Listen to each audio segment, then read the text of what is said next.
So today आज का जो क्वेश्चन है वो कुछ इस तरह से है, to find the general bilinear transformation which maps the upper half plane iz greater than equal to 0 onto the unit circle mod w less than equal to 1।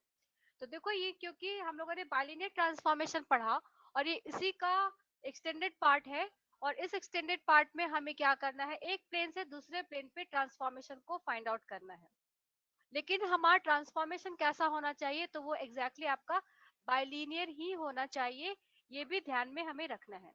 तो पहले इसके फिगर को देख लेते हैं कि फिगर कैसा होगा। देखो यहाँ पे जो दिया है वो है I Z greater than equal to 0।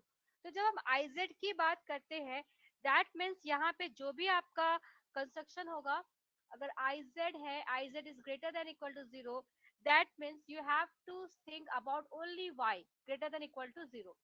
इस चीज के बारे में हमें सोचना है। तो y greater than equal to 0 के लिए जब हम फिगर कंस्ट्रक्ट करते हैं, तो ये फिगर कैसा होगा, y का वैल्यू 0 या तो फिर 0 से बड़ा। तो y की वैल्यू देखो, इधर अपर हाफ प्लेन में सारे पॉजिटिव होते हैं तो ये 0 से बड़ा होगा। जैसे लोअर हाफ प्लेन में जाएंगे, यहाँ पे सारे वैल्यूज कैसे होते हैं, नेगेटिव, और ये क्या हो जाएगा, 0 से आपके छोटे होंगे। लेकिन हमें क्या चाहिए, हमें सारे वैल्यू y के चाहिए वो जो कि 0 से बड़े हो और 0 के बराबर हो। दैट मीन्स यहाँ पे जहां पे भी हमें कंस्ट्रक्शन करना है, ये अब अपर हाफ प्लेन में करना है। तो हम खुद से एक कंस्ट्रक्शन कर लेते हैं इस तरह से। मान लिया ये हमने ले लिया अपर हाफ प्लेन, ठीक है, और इसे हम दे रहे हैं नाम कि ये कहाँ पे है, तो ये हमारा z प्लेन पे है। This is for z plane. तो ये फिगर समझ में आया सभी को, क्यों हमने ऐसा लिया है, क्योंकि हम इसके ऊपर इस फिगर को ड्रॉ कर रहे हैं। सेकेंड जो हमें दिया गया है, on to the unit circle mod W less than equal to 1। अब mod W less than equal to 1 की अगर हम बात करें, तो इसका मतलब हो जाता है u प्लस आई वी की mod and that is equal to 1। अगर इक्वेशन जनरेट करें तो हम इक्वल टू लेके चलते हैं, देन हम इक्वेशन को प्लॉट करते हैं। तो ये हो जाएगा u square plus V square equal to 1 के बराबर। मतलब ये आ गया एक सर्कल का इक्वेशन, मगर आपके w प्लेन पे विथ रेडियस 1। तो यहाँ पे इसके लिए जो हम लोग फिगर ड्रॉ करेंगे, mod w less than equal to 1, ये हो जाएगा कुछ इस तरह से, and we have a circle here. Circle ले लेंगे इस तरह से। तो ये सर्कल हम लोगों का बन गया, ये हो गया 0, हो गया आपका U plane, and this is U, that is your W plane पे हमने ये फिगर कंस्ट्रक्शन दे दिया। किसके लिए, तो mod W less than equal to 1 के लिए ये फिगर हमें मिल गया।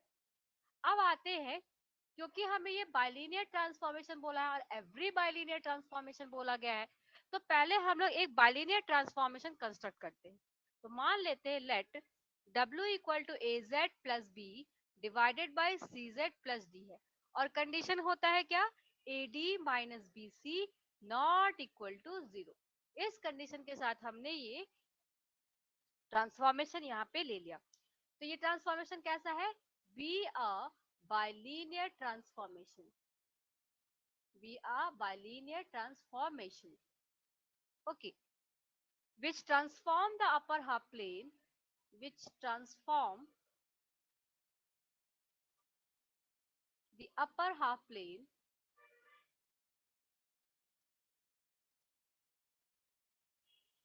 upper half plane कैसा है, तो I Z that is y greater than equal to 0 के बराबर into the unit circle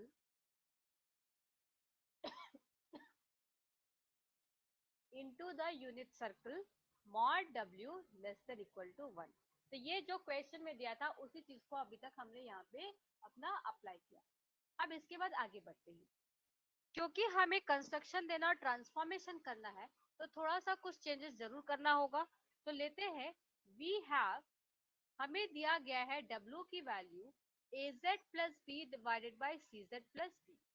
तो क्योंकि हमें ट्रांसफॉर्म करना है z से w प्लेन पे, तो हम चाहेंगे इस z को अब अकेला रखें और किसी तरह कोफिशिएंट को अलग कर दें। तो अगर हम इसे ऐसा करते हैं, देखो ऊपर से a कॉमन ले लेंगे, तो यहाँ हो जाएगा z plus b by A, और इधर नीचे से हम क्या कर रहे हैं, c को कॉमन ले रहे हैं ताकि z सिंगल रह जाए, तो ये हो जाएगी d बाई सी के बराबर।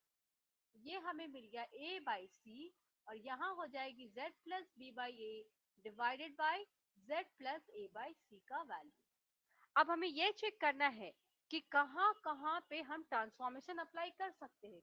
तो इसके लिए हमें क्या हो करना होगा, इनवर्स पॉइंट फाइंड करने होंगे।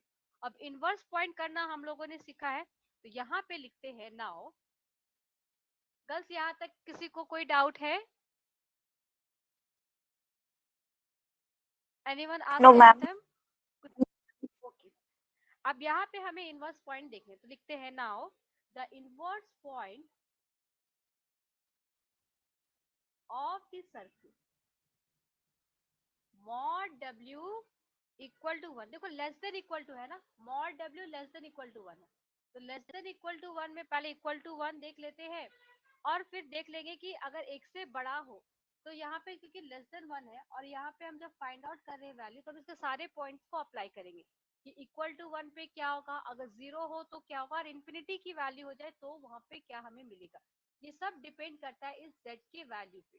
ठीक है, तो हम कह रहे हैं मॉड w इक्वल टू 1, तो मॉड w अगर इक्वल टू 1 हम रखे, तो यहाँ से देखो क्या हो जाएगा, 1 or W equal to 0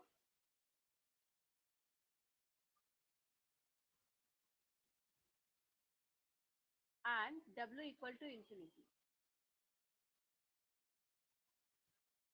which maps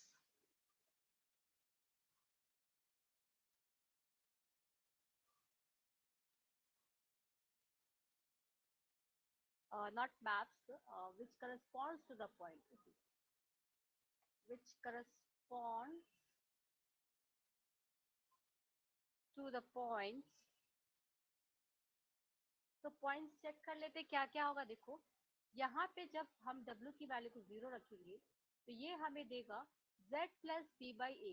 ठीक है, क्योंकि देखो यहाँ 0 है तो ऑब्वियसली ये डिनोमिनेटर वाले सारे चले गए, तो हमें सिर्फ ये ऊपर का वैल्यू मिलेगा।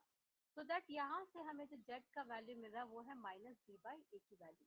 तो लिखेंगे corresponds to the point z equal to minus B by A. Okay, and अगर ये इंफिनिटी हो मतलब यहाँ 1/0 लिख सकते हैं, दैट इज इक्वल टू क्या हो जाएगा, z plus B by A divided by z plus A by C, और यहाँ है a बाई सी की वैल्यू।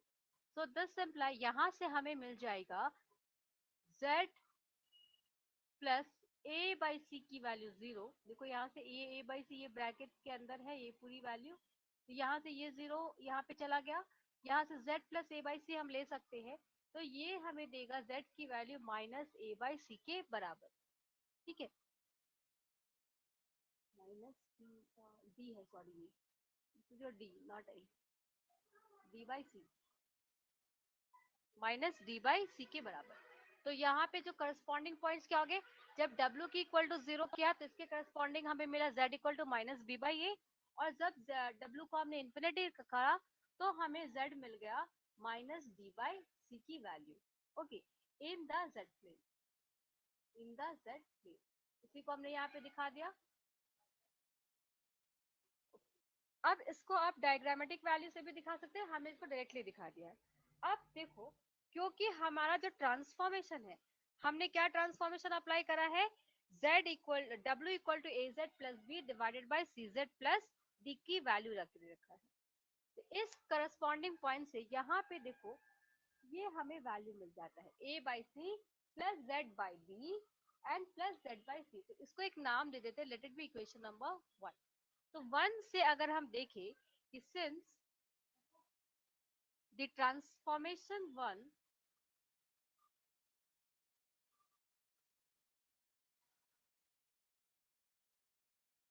कहाँ पे ट्रांसफॉर्म कर रहा है, स्ट्रेट लाइन को सर्कल पे। स्ट्रेट लाइन को सर्कल पे कैसे, देखो यहाँ पे y greater than equal to 0 है into mod w less than equal to 1 है। तो y ग्रेटर देन, तो ग्रेटर की वैल्यू को हटा के हम लोग चेक करते हैं कि ये सर्कल है ना क्या है। तो हमें यहाँ पे मिल रहा है ये क्या है, एक स्ट्रेट लाइन है y equal to 0।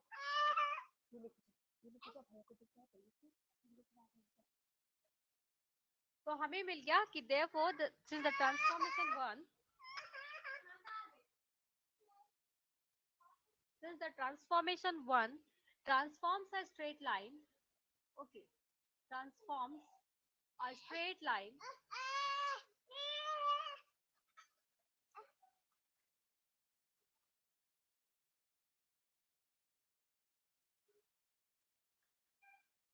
transforms a straight line into a circle, into the circle. Therefore, the inverse point of the circle must be the inverse point. ठीक है, क्योंकि ये स्ट्रेट लाइन से सर्कल पे ट्रांसफॉर्म कर रहा है, इसीलिए यहाँ पे therefore the inverse point of the circle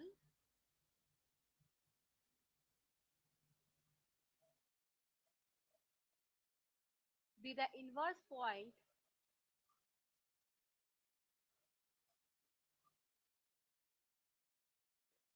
with respect to the real axis.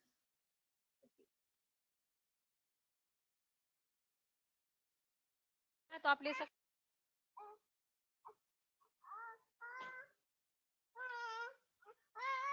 Girls, कहीं पे कुछ और पूछना है बोलिए.